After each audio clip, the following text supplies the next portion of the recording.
true word.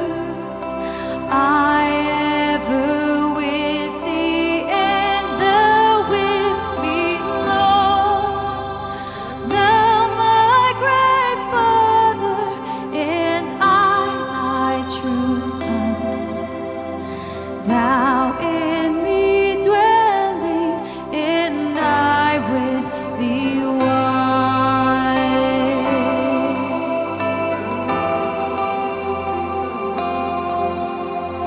High King of heaven, my victory won. May I reach heaven's joys, oh bright heaven's sun. Heart of my own heart, whatever befall, still be my vision, oh ruler of all.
Well, good morning. Do you ever feel like you just need a reset on your life? Like maybe your life is just overwhelmingly busy, stressed, you feel frazzled, fragmented, and you just can't seem to catch up. You know that feeling you go on holiday or you go on a weekend away and you don't feel any more rested? You start doing the right things and you think it's going to turn around, but it doesn't. And you just need a reset. That's what this series is really all about. As we begin a new year, 2018, how do we find a reset for our life? Just like there's a reset on our phone, how can we do that for our life? And we're drawing on ancient wisdom called the Book of Psalms, ancient wisdom for modern day problems. You know, one of our modern day problems is the question of happiness. You know, I would ask you, do you want to be happy? But that's a crazy question. Because who doesn't want to be happy? Everybody wants to be happy. Isn't that the American dream, right? Life, liberty, and the pursuit of happiness, right? And it's not that we don't want to be happy. I just don't think we know how to be happy. So what if I could tell you how to be happy today? Would you be interested?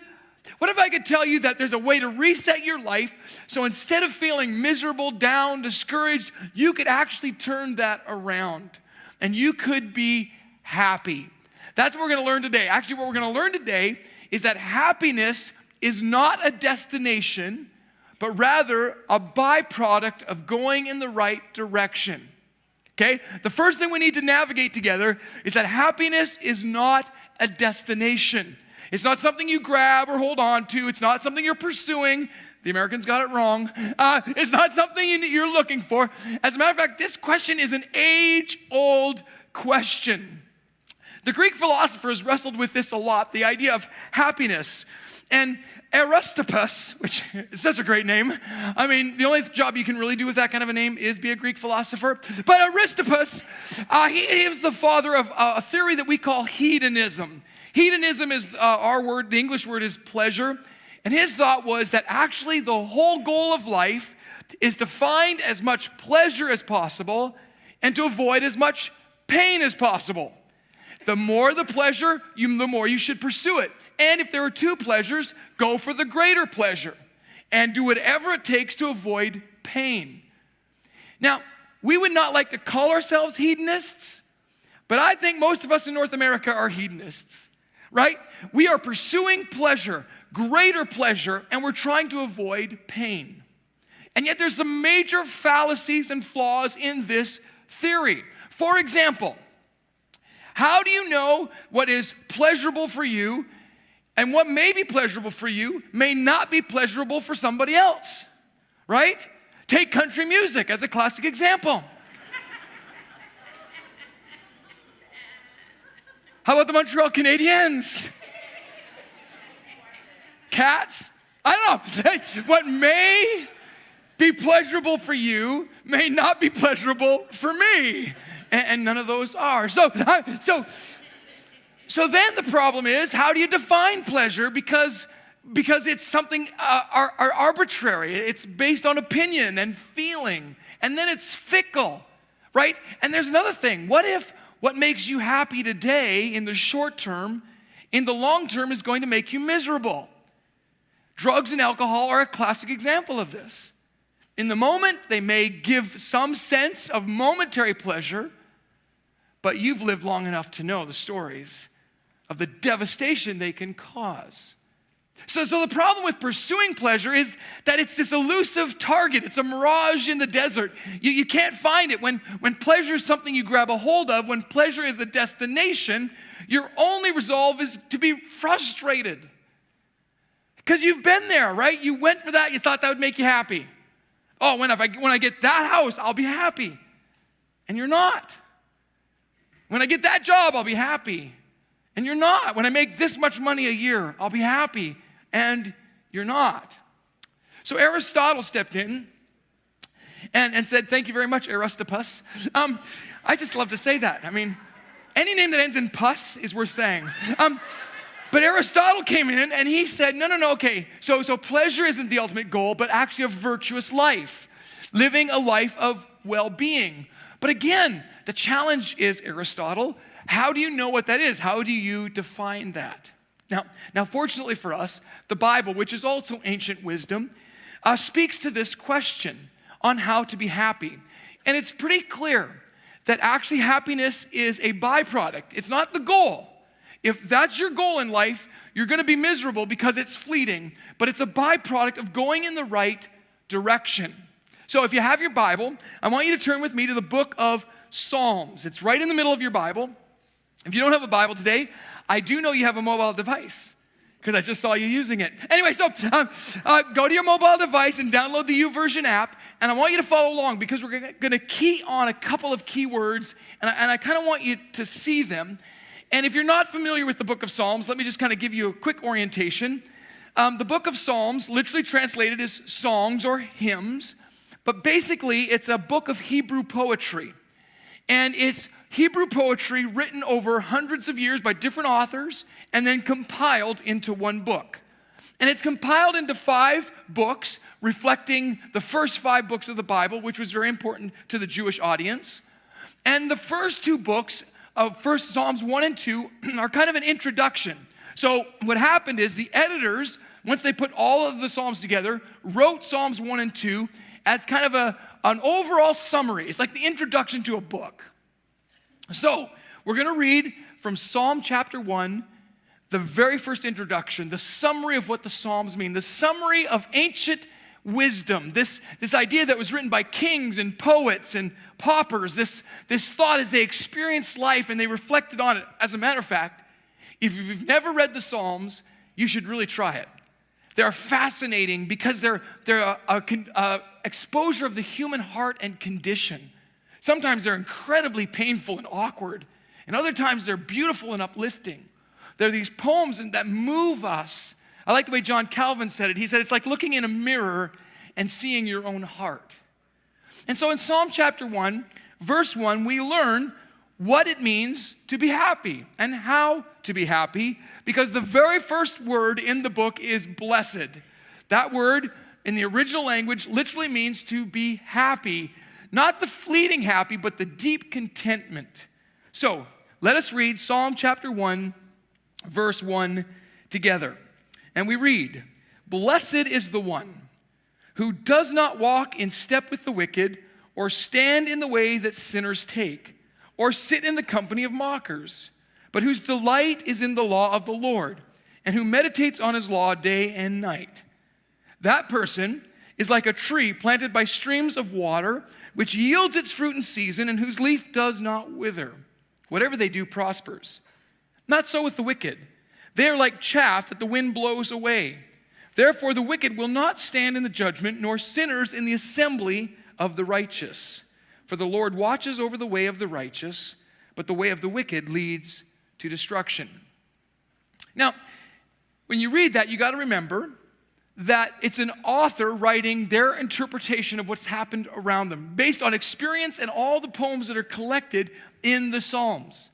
And the summary is that if you want to be blessed, if you want to be happy, you have to go a certain direction.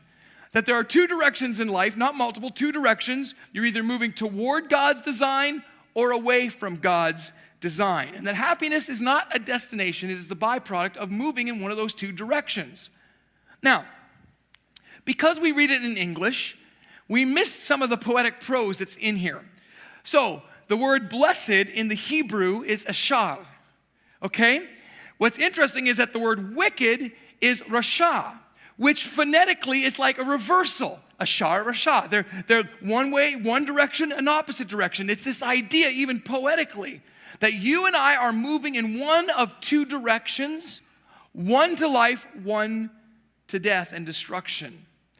And so today we're going to learn that you need to reset your direction. Now, we learned last week, if you missed last week, that actually the whole Bible can be summarized in a lot of different ways, but I just gave a small graph to show you kind of what the Bible narrative is, from beginning to end. In the very beginning, we see this, in the very end, and throughout the whole Bible, this reoccurring theme, this cycle of creation. So God is the creator. God creates this world that we live, brings order to chaos. Peace and hope and joy and love are all found in the created order. So we have a choice. We can choose to follow this created order or go against this created order. When we go against this created order, it causes chaos. It's the problem of pain. It's the problem of sin. It's the problem of evil. It's why when you look at the world and you say, why is the world broken? It's because we choose to go against the created order. We try to set up our own order. We call them human governments, human systems, and philosophies. It's our ideas against the created order, and that causes chaos. So the only way to restore ourselves back to created order is another word called confession. And that means more than just saying, I'm sorry. That's a part of it. But it actually means changing direction. The word that we often use in the Bible is repent. It just means to turn around. It means you're going one way and you want to turn around and go another way. So let me use an analogy to kind of explain what this is like. So if you have a mobile device, if you look at that mobile device right now, there's all kinds of parts. Now you probably haven't thought about this, but there's glass, right? There's polymers, there's some metal, there's some plastics, there's all kinds of things that have been put together in a created order. Someone took the time to put all these random pieces together into something that's pretty awesome. Like, I don't know if you're pro or anti-technology. I think they're pretty awesome. I think it's pretty amazing that I can ask Siri anything and she'll help me find it out if she can understand me ever. But right? So that was designed to work a certain way. And when I use it the way it's designed, it's pretty awesome. Like before I go to a movie, I want to find out, hey, is the movie any good or not, right? I don't want to waste my time where's the closest McDonald's when my wife isn't around? Whatever it is. So I can use this for good things. But I can also use it for destructive things. So imagine after church today, we go out to the pond, it's frozen, we decide to play hockey, and we don't have a puck, so we say, hey, let's use your phone, It's kind of like a puck. You might have an objection to that, right? Or let's use it as a frisbee, or in the summer, let's use it as a dive toy. No, when you use it against its design purpose, it causes chaos. It breaks down. So in the same way, the Bible is very clear that you and I are created. Now, I don't know what you believe about how you got to this place where you are, but we believe that God created all of humanity, that we were actually designed. We were part of a grand design. You know, people say all the time, oh, I just wish I could see a miracle. Okay, let me show you one right now. Breathe in and out. The fact that you live in a world that is perfect, all the conditions have to be absolutely perfect. I know it's cold outside right now, but they're not so cold that you die. The fact that everything in this world, this is the only world that we know that's like us. When we've looked, everything has to be perfect. The way your lungs function, your blood flow, everything has to work in perfect synchronicity. If you've never seen a baby born, man, I'm telling you, when you see that, you believe in miracles. How does this happen? And so we believe that you are a miracle. So you want to see a miracle? Look in the mirror. Look in the mirror. And so in this miracle, though, was a created order. Just like things that are created are designed, we were designed to work a certain way, okay? Like, for example, we don't do really well in fire, right? We don't really do well underwater for a long period of time. We were designed to work a certain way, but not just physically, emotionally as well. It's why our heart breaks when we're not treated with respect. It's why we say things that are hurtful and damaging, because we've been hurt. But there's even a spiritual part of us as well. That because we are created, not only are we physical beings and emotional and relational beings, but we're also spiritual beings. And so unless all of those are working in order, and we make choices that go along with that order, we bring chaos. It's why you feel lonely. It's why you feel empty. It's why you wonder there's got to be something more. It's why you have that sense that things are not the way they should be. It's why you're not happy. So God steps in and he says, okay, listen. Using these poets, he says, blessed, happy is the one who chooses to listen. Now he starts with the opposite. Again, it's a poetic way of going, hey, this is what not to do before I tell you what you should do. And so it's interesting when you read it, there's a progression, right? It says, blessed are those who do not walk, and then they stand, and then they sit. You see the progression? It begins with movement, and it ends being stuck in the darkness, in the chaos. And there's actually a progression with what those words are attached to. So it says, blessed is the one who does not walk in the way of sinners. And again, that word in the original language just means those who think about things they shouldn't. It's like when you're hanging around with your high school buddies and you're bored and you start talking about things you should do, and very few of them are legal. That's kind of this idea that be careful not to walk with those who have an inclination towards the chaos against the created order.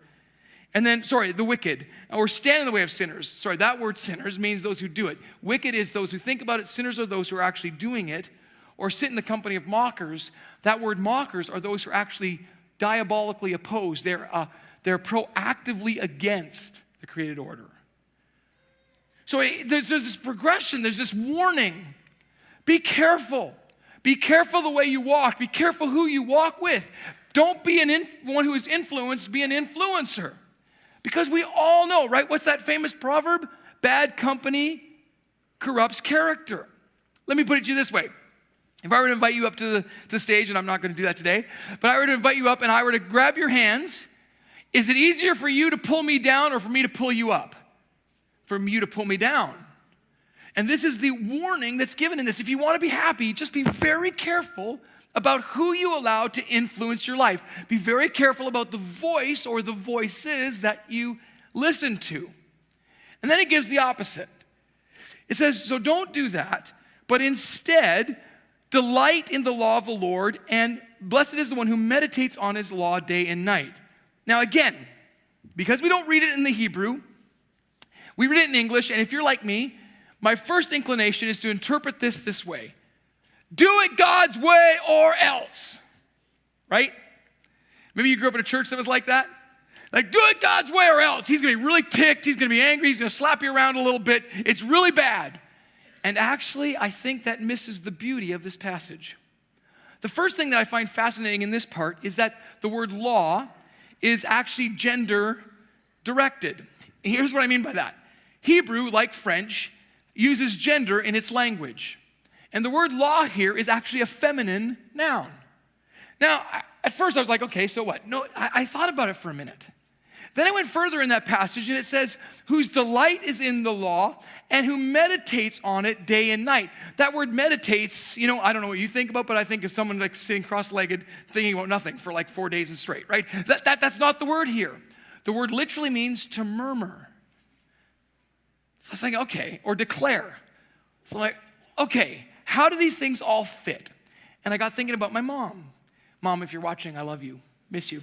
Because she does watch. My mom. And when a mom gives instructions like, don't touch the stove with your tongue, there's a reason that she gives you that instruction. She's not trying to limit your fun or restrict you from experiencing something, right? Or when she says things like, no, please don't stick your hand in the blender, or the knife in the light socket. She's not trying to be a killjoy. She actually loves you. She cares about you because she has a nurturing nature. When your mom says, look both ways before you cross the street, she's not trying to be a nag. She's trying to save your life. And so I think when this word is used in the feminine, it taps into that nurturing aspect of God. You see, if you think that God is a tyrant who's out to ruin your fun, you are wrong. I'm sorry, you're wrong. And you say, well, I heard this. I said, it doesn't matter. You're wrong. God is a nurturing God who loves and cares for you. And this word murmuring is interesting because I think it speaks to the relational aspect of God. That actually God wants you not only to hear his voice, but he wants to hear your voice too. That there's this in this journey, in this direction, that when you feel like you're walking alone, you don't have to because God is willing to walk alongside of you and direct you and help you and guide you and lead you. This is the power of this passage. When you walk your own way, you end up alone. But when you walk God's way, he's always with you. And so, blessed is the one who does not go the way of the wicked, sinners, mockers. But blessed is the one who delights in the law and meditates on it day and night. So the question I have first for you is, in your pursuit of what is right, what voices are you listening to? And if you're not listening to God's voice, you're on a trajectory that will lead ultimately to destruction. The second thing I want to just explore with you is this idea that not only is it important that you create the right narrative for your story, listen to the right voices, but it's also how you make those choices, who you establish as your priorities, how you decide what is right and what is not right. You see, in this passage it says, the way of the righteous, it's this journey. Here's another way that I think about it that helps me. If God is the created order, God is the one who made us, he knows us, he knows how we were designed, and so this is kind of like the instruction manual or the love letter, however you want to craft it in your mind to think about it, that draws us to live that way. When we turn this way, we walk away from that created order and we consistently will find chaos. Even when we think it's right. There's a way that seems right to a man, but in the end it leads to death or destruction. And so we find ourselves on this journey torn between these two. And actually there's a consequence. In this, we see two analogies. The first is of a tree. Those who walk the right way. It doesn't mean we're perfect. Listen, here's how I've worked it in my head. If this is God, this is perfect, and this is the total opposite, whatever you think there. It doesn't matter where I'm at in this line. I could be a very bad person. I still struggle with thoughts. I still do things I don't like. I still live with regrets, whatever. I could be there. But as long as I'm turned this way, the Bible says I'm living in the way of the righteous. It doesn't matter how I feel. It doesn't matter what other people think of me. It doesn't matter what I've done, past, present, or future. My past voices, my present voices and pressures, or my future fears. I'm headed in the right direction. But I could also be a really good person and be turned this way. And eventually that will catch up with me. So the Bible says those who are like the righteous, they're like trees that are planted by streams of water. Now, I don't know if you've seen trees that are on the East Coast or where there's a lot of wind. Sometimes they grow right out of the rock, right? And you think, how is that possible? It's only possible because they have a root system that's anchored in water. And so a tree that is truly rooted and alive can withstand a lot of things. It's interesting, it says it'll give its fruit in season. What that means is when you do the right thing, it doesn't mean things are always going to go great. Sometimes you go through winter, and sometimes you go through drought, and sometimes you experience different seasons, but you're rooted in water. It's interesting that Jesus said, I am the living water. It's also interesting that Jesus said, I am the way, the truth, and the life. It's rooted in this passage that when you are rooted, it doesn't matter what comes against you. You can be strong because you know that in season, when you do what is right, fruit will come. And the fruit is happiness. It says, not so with the wicked. They are like chaff. What is this analogy? Well, of course, this was written to an primarily agricultural context and culture, so they would have understood immediately. My grandfather was a farmer, and so I remember being on the farm during harvest time, and there was something that they would do with the wheat. So they would harvest the wheat. So wheat grows, they cut it down, stalk and stem and all, and they bring it into the threshing floor or the harvesting barn, wherever they're going to deal with this grain. And then they thresh it, which means they put pressure on it, right? They shake it. It depends on what mechanism they use. In the old days, they would sift it. And the reason they do that is to separate the fruit of that, the grain, the good, from the useless, right? So straw, hay that you fed to the animals or they just blew in the wind, the husk around the grain was useless. It was chaff. It just blew away. Only that which was good remained because it was the only part that was useful. And I actually care enough about you to tell you the truth. And you may not like what I'm about to say, and I'm okay with that because you need to know. The Bible says that just as we were created by God, one day we will all experience the harvesting, the threshing. There will be an experience in our life where we will all have to go through that process where the good, the fruit, the things that were valuable, the things that were right remain and everything else is blown away. It's in the day of judgment. And I know we don't like to think about it because we'd rather just live in our ignorant bliss. We would rather just pretend that we're okay and I'm just going to make it to Hawaii or I'm just going to make it to retirement or I'm just going to make it to some whatever relationship or job position and then it's going to be okay. And my friends, I love you enough to tell you that's a lie. That you're going to consistently be miserable until you understand this principle. That there are only two ways of living. One right, one not. When I was in college, I had a good friend and his girlfriend, and Carly and I were dating at that time, and so we decided that we were going to go on a date to Vancouver, downtown Vancouver. Our campus was about an hour outside of Vancouver, much like St. Catharines in Toronto. And so we got in his orange and brown Pinto, also known as a death trap on wheels. And so we got in, but it was pretty cool back in the day because the BC Lions were brown and orange back then, so we thought we were cool. Anyway, so and I don't know how we made this decision, but we decided that his girlfriend was going to drive. And so she's driving, and we're in downtown Vancouver, and none of us are really from Vancouver. And so we're a little bit disoriented, and we're trying to navigate, and it's very stressful and very frustrating. And she is not from the city at all, so she makes a wrong turn. And she makes a wrong turn down a one-way street.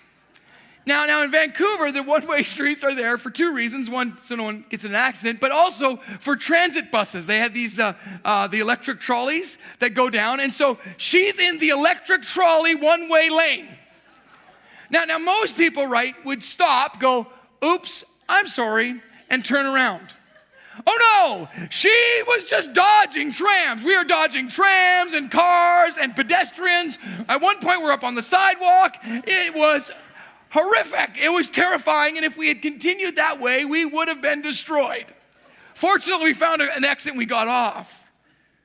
See, she could have saved herself and all of us a lot of stress, a lot of anxiety, a lot of potential pain, and potentially death by simply turning around. So here's my question for you. Are you going the wrong way on a one-way street? Do you feel like your life is a series of avoiding crashes and fear and calamity? Do you feel like your life is just a constant struggle, constant chaos? Can I just challenge you if maybe you're going the wrong way on a one-way street? You say, well, how do I know? You know. You know. Because I know the debate that goes on in your mind. Oh, but it feels good. But you know, you're trying to justify it because you know in the end it's not going to be good. How many families need to be destroyed before we as a culture say, you know what, that's not good enough? How many lives and hearts are going to have to be destroyed and ruined before we say, you know what, this isn't the way it's supposed to be? See, God steps in and he says there is a better way. And so Jesus steps into our existence and he says, I am the way, the truth, and the life. Not because he's a tyrant and not because he wants you to join some religious organization or follow a bunch of rules. No, just like a nurturing mother, he steps into your life to say, no, you were made for more than this. There's a way you were designed. And when you live in that, when you walk in the right direction, the byproduct is joy. Even when storms come, even when the winter is there or drought, you know I am anchored in the truth of who I am and who God is. And he's the God of the impossible. And so the psalmist says, blessed is the one who walks in the way of the righteous, for the Lord watches over them. That word watches is not a scary, creepy word. It's a beautiful word. It's the image of a parent watching their child take their first steps, right? You're there. You want them to walk, but in case they fall, you're there. You watch over them. You care for them. Or if you're a chef, you watch over a dish so it's cooked just perfectly. You're watching it. It's this idea of care and concern because you desire success in the outcome. And so can I encourage you, if this is your first time ever here, or if you're watching online for the very first time, wherever you are in the world, or maybe you've been coming all of your life and you just have come to the realization in this moment, you know what? In this area of my life, I'm going the wrong way. Maybe it's in your sexual pursuits. Maybe it's in your financial dealings. Maybe it's in the words that come out of your mouth. Maybe it's in the places you choose to go. And you just know. The word that we use is conviction. And I know that sounds like a strong word, but it's just that piece of you that just doesn't feel right. It's that moment you're driving and terrified for your life because you know it's not going to end well. But you don't know how to get out. You don't know how to turn around. The great thing is that the Bible gives us this opportunity. It says to repent, and that word just means turn around. Just say, you know what? I don't want to go this way anymore. I want to turn around and go this way. And the great thing about it is that you don't have to do it alone. You are surrounded by people who would love to come alongside of you and cheer you on and give you stories from our own lives. Are we perfect? Oh, come on, not even close. Sometimes I feel like I'm so far down this, but I just keep turning this way. God, keep me going this way. And sometimes I feel like I make 2 steps and 1 step back. It doesn't matter. You're surrounded by a group of people who love and care for you. So today I'm going to close in prayer. And then we're going to sing some songs. And I'm going to, in these songs are going to be declarations. The cool thing about these songs that we're going to sing today is that we wrote them all. And that's not to give credit to us. It just means that they're stories that have been birthed out of our own experience. This past year for us as a church has been filled with some great joys and some real big struggles. We've got challenges too. We're trying to build a new building on a new piece of property, and it's not easy. There are challenges and obstacles at every turn, but we just know it's the right thing to do, so we keep pushing. Even when people say you're crazy, it's impossible, it's not going to happen, we keep pushing because we know it's the right thing to do. We keep loving our enemies because it doesn't feel good or we don't get any benefit, but because it's the right thing to do. We forgive those who've hurt us. We're a community that's different, not because we're better, not even close. It's simply because we've decided to walk God's way. And we probably will fail you and disappoint you sometimes along the journey, but it's not about us. It's about Him. And He is perfect. And so if you'd like to make that turn, I'm going to give you that opportunity in prayer right now, and then we're going to sing these songs as bold declarations. And whatever area of your life you need to turn around, we're going to give you that opportunity to declare it in song. So would you just join me in prayer, Father? I just know right now, I know the way you work. And I know that you're speaking to people right now, those who are watching online and those who are here listening to my voice in this space. And there are many of us, myself included, who acknowledge that there are certain areas in my life and our lives that we're going the wrong way. And if we keep going in this direction, it's going to end up in destruction. So God, today you loved us enough to bring us into this space to remind us, just like a loving parent, that there's a better way. And so if you're here today and you need to make that decision to turn around, if you're watching online, I want you just to interact with the online pastor right now. If you're sitting in this space, I want you to know at the end of this experience, there's going to be a prayer team that would love to pray with you. Or if you're in a hurry, we get that too. You can just take the connection card that's in the seat in front of you, fill it out, drop it off in one of the 4 boxes, or take it to the great big blue wall. Just please don't keep driving the wrong way. So God, thank you for your incredible love. I pray that everyone in this room would experience the happiness, the joy of following in the right direction, of following you. And I thank you that when we do that, you break down every wall, every impossibility. In Jesus' name, amen.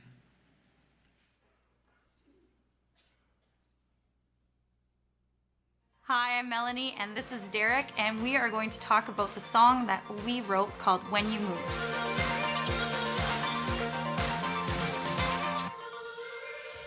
So one of the times that Mel and I got together to write, we started talking about, some of the ideas and things that we were thinking about, and had a bit of a musical idea started, and it started to bring about some feelings about God's power and how powerful God is, and immediately we started referencing ideas of how God is seen in creation.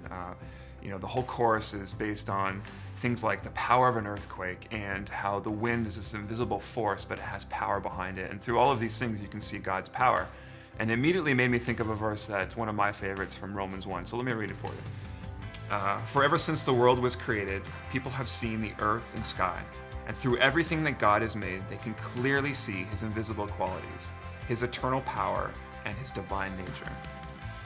And so, keeping a little bit of an anchor in that verse, we wanted to capture a lot of the different ideas of how in creation and all around us, how God is moving and he's working. And we just really have to see and acknowledge to see where God is working to join with him. I remember walking into the studio, and when you showed me that musical piece and all these thoughts about creation and God moving, right away I was saying, I'm totally on the same page. We just experienced July 2nd, that past Sunday, and I felt all of those things when we were on that land. And also just feeling like all of us there with the faith in us to believe for a better future for our church. And so that's our faith is rising kind of came out of that as well. So we included that as a big part in the lyrics. Faith is rising, revival song is rising, something new is happening in us. And to think of that, God has been working, through Central for generations already up until this point, and will continue to work for generations long after even we're around. Mm-hmm. And at this time and place, we want to capture a bit of the idea of a call for our faith to rise up, to see what God is doing right now among us, and to be a part of that, to say, you know what, like God is doing something really unique and special here in our community, and we just really have to join forces with him to be a part of it. So there's one line in the second verse is the prayers we prayed believing unfold within your timing. And that works with what we're experiencing as a church, even just with our building, and how you said generations before us have been praying and believing that we will just keep on going to the next level. What will we have for this community? What can we do for this community? And also in our personal lives, whatever we're going through today, we may not know, but God knows. He has a plan, he has a purpose, and it will all unfold within his perfect timing. So that's an encouraging line for me, for sure. So with all that said, we hope that this song inspires faith to rise in you. We're gonna invite you to stand as we sing this song together.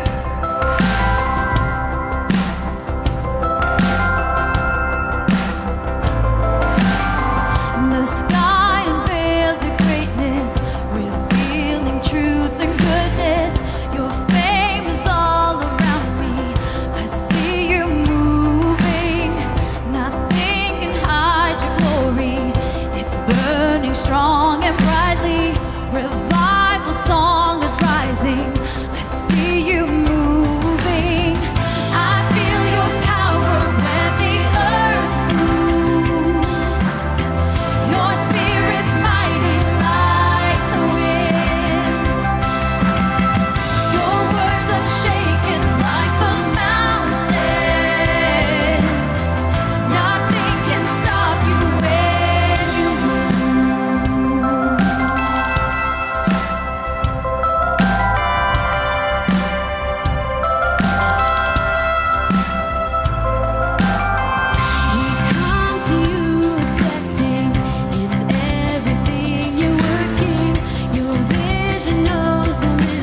your kingdom come. Hearts are open. We sing in wonder. Our faith is rising to see your kingdom come. Our hearts are open. We sing your kingdom come. Our faith is rising. I feel your power when the earth moves.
So maybe this morning you feel like you need a reset in the direction of your life. You really don't like the way you're going, and today you want to reset that. How do you do it? Well, if you ever had a ring where a jewel falls out, you take it to an expert, right? And they reset the ring. Or if you had a watch and it wasn't working, you take it to an expert and they can reset it. Or if your mobile device, you can go to system preferences and reset it. You see, here's the deal. If you don't like the way you're headed, if you don't like the direction you're on, the trajectory of your life, there is an expert, the one who made you, the one who created you and loved you so much to die so that you could reset your life. His name is Jesus. And today you can make that decision just by saying, I want to follow him. He is the God of the impossible. And today as we declared that song, it was a reminder of who he is and that you are surrounded by hundreds of people who know what it's like to have God reset their life. And if you're here, and maybe it's been a long time, there was a time when you had your life reset, but it's kind of gotten out of whack again, can I just encourage you to go back to God and let him reset you, set you on a new trajectory, a trajectory toward life. And as you live in that direction, I promise that byproduct is happiness. Thank you. You may be seated for just a moment. I have a couple things that we just need to let you know about. And as I'm sharing these announcements with you, I'm going to invite the host to come forward to receive our giving. If you are just a guest, be our guest. But again, this is one of the ways that we express our trust in God, resetting our life, that we're not defined by our resources or our finances, but by a God who directs us and shows us how we can use them effectively. Just 3 things I want to talk to you about today really quick is, first, we just finished our first week of our 21 days of prayer. And it was awesome. Really, it was awesome. We met Monday to Friday from 6 till 7 in the cafe. It was overflowing. It was packed. And it was just a powerful time. I can't even describe it. It's one of those things you just have to experience. And so if you'd like to reset, I want to encourage you tomorrow, Monday morning, to join us in the cafe at 6 a.m. You think, wow, that's so early. It's worth it. It really is worth it. So 6 to 7, Monday to Friday, Saturday from 9 to 10, and then Sunday right here in the auditorium at 8:30. Also want you to know that we have groups. And so if you're having a hard time, walking in a new direction, you feel alone, why not join one of our groups and walk with a group of people who are trying to figure it out together? We're not perfect. We don't have it all figured out, but we know the direction we should be heading in. And our job is to encourage one another to that direction.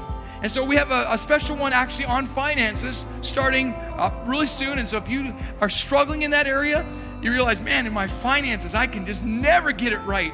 Maybe you're in debt, or maybe you're just living paycheck to paycheck and you're frustrated with that. Why not come out to this group and learn how to turn that around and walk in a new direction? But we have groups for all kinds of people. So there's a group for you. And so if you'd like to sign up for a group, if you're watching online, just talk to the online pastor. Or if you're here, you can just go to Central Connect and sign up today. And finally, the 3 songs that we sang here, we're going to sing one more in just a moment. We released an EP. And for you just being here today, we are going to give every family one on your way out. So we do ask that you just take one as a family. And here's the deal.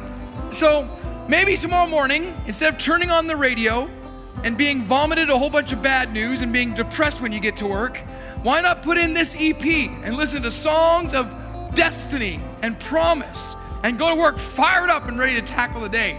So that's our gift to you today. Excuse me. If you're a guest here with us, we'd love for you to take a moment to fill out the Central Connect card and exchange that card for the disc at Central Connect. And if you want to purchase one, you can for $5 today at Central Connect as well. Well, we are going to conclude with one final song of declaration. But before we do that, I want to just bless you. And by blessing, it's my heart for you today. My prayer for you today is that no matter what direction you find yourself in, no matter where you have gone astray, wrong, broken, whatever words you want to use, if you find yourself in a place you don't want to be, do not be discouraged. Do not give up. God has not given up on you. Today you can turn around and experience His grace and His love and His power and His forgiveness. And that, I promise, will bring you joy, happiness, So may you walk in his direction. May you experience his very best for your life. In everything that you do, may you turn around and live in the created order, the way you were designed to live. And so with this, I bless you. In the name of the Father, in the name of the Son, in the name of the Holy Spirit. Amen. Why don't you stand as we sing this last song in declaration? Why don't we all put our hands together? There's no better way. My eyes are open when I encounter you. You're speaking purpose in everything I do. You are revealing who you've made me to be. I hear you calling to give your love away. My heart responding with every step in faith. You give me passion, the fire's burning in me. There's no better way to live every day. Following after you, changed by your power, free in your love, living inside for you. There's no better way. My eyes are open when I encounter you. You're speaking purpose in everything I do. You are revealing who you've made me to be. Yeah. I hear you calling to give your love away. My heart responding with every step in faith. You give me passion, the fire's burning in me. Yeah. There's no better way to live every day. Following after you, changed by your power, free in your love, living inside for you. There's no better way to live every day. Following after you, changed by your power, free in your love, living inside for you.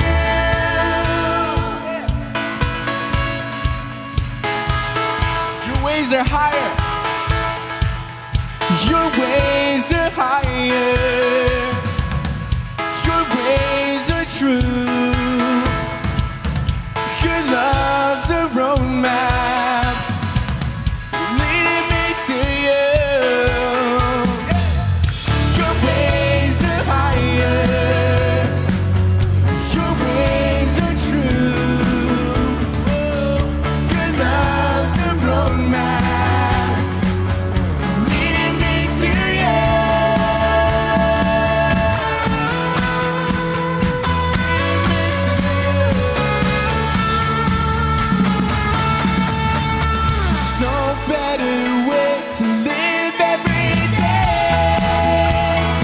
Following after you, changed by your power, free in your love, living inside for you.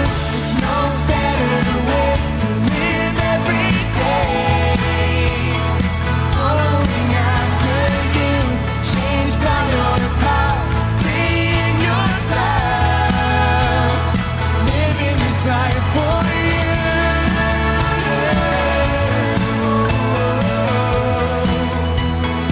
Living inside for you.